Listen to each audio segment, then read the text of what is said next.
Baik, Assalamualaikum warahmatullahi wabarakatuh. Perkenalkan, nama saya M. Aziz Wisara dengan nomor induk mahasiswa 40424016. Baik, di sini saya akan menjelaskan tentang hubungan antara etika, nilai, moral, dan hukuman dalam ketercapaian pelaksanaan pembelajaran pada jenjang SMP.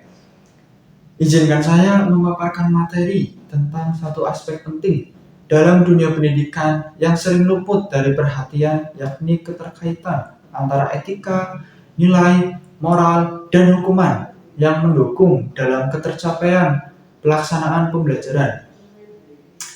Di tengah perkembangan zaman dan kemajuan teknologi, kita tidak hanya dituntut untuk mencerdaskan siswa secara akademik, tetapi juga membentuk karakter mereka.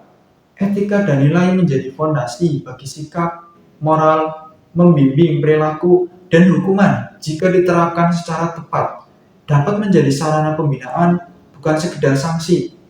Oleh karena itu, penting bagi kita semua untuk memahami bagaimana keempat unsur ini saling berinteraksi dan berkontribusi terhadap terciptanya proses pembelajaran yang tidak hanya efektif tetapi juga bermartabat. Baik, di sini saya akan menjelaskan menurut teori Thomas Likona, yaitu tokoh penting dalam pendidikan karakter. Menurut Thomas Likona, pendidikan yang baik adalah pendidikan yang tidak hanya mengajarkan tentang ilmu pengetahuan, tetapi juga mengajarkan tentang membentuk karakter melalui penguatan nilai-nilai moral.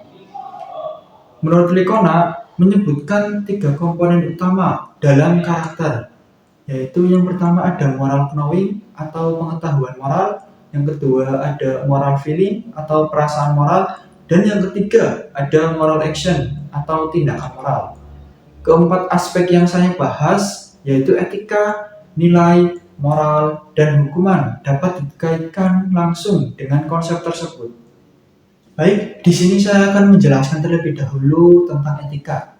Etika dalam pembelajaran mencerminkan prinsip umum tentang baik dan buruknya perilaku guru maupun siswanya.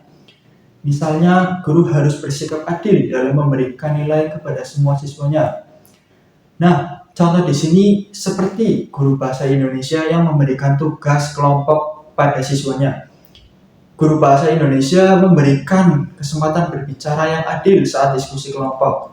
Tidak hanya memihak kelompok tertentu saja, tetapi mempersilahkan semua siswanya untuk berbicara, untuk dapat berargumentasi sendiri-sendiri. Nah, yang kedua ada nilai. Nilai merupakan hal-hal penting yang harus dijunjung tinggi dalam proses pendidikan, seperti kejujuran, kerjasama, dan tanggung jawab.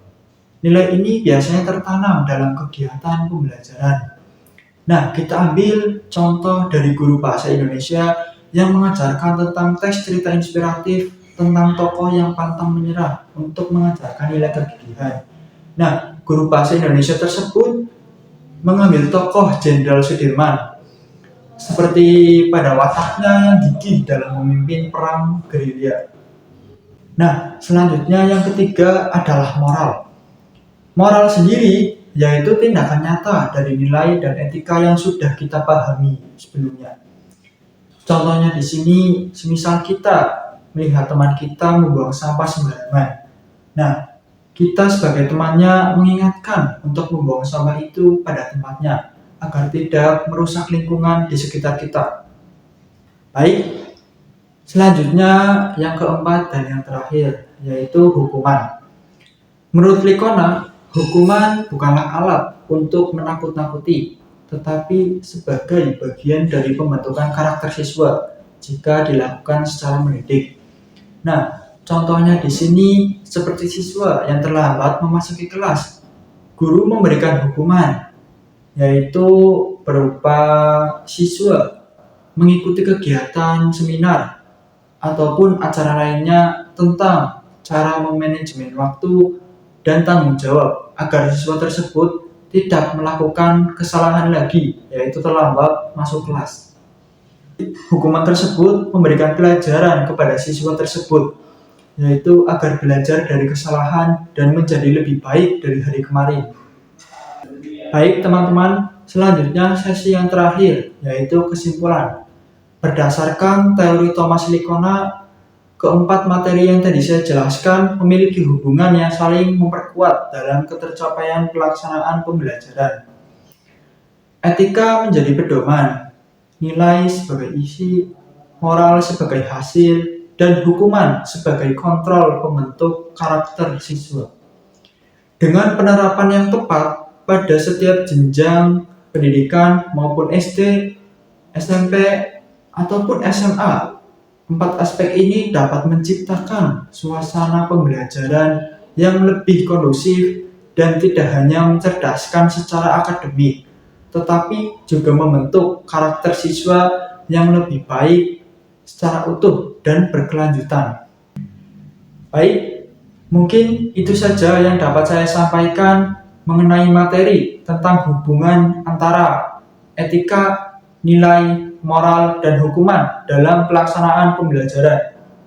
Saya mohon maaf apabila ada salah kata maupun ada kurangnya dalam penyampaian materi tersebut. Cukup sekian dari saya. Wassalamualaikum warahmatullahi wabarakatuh.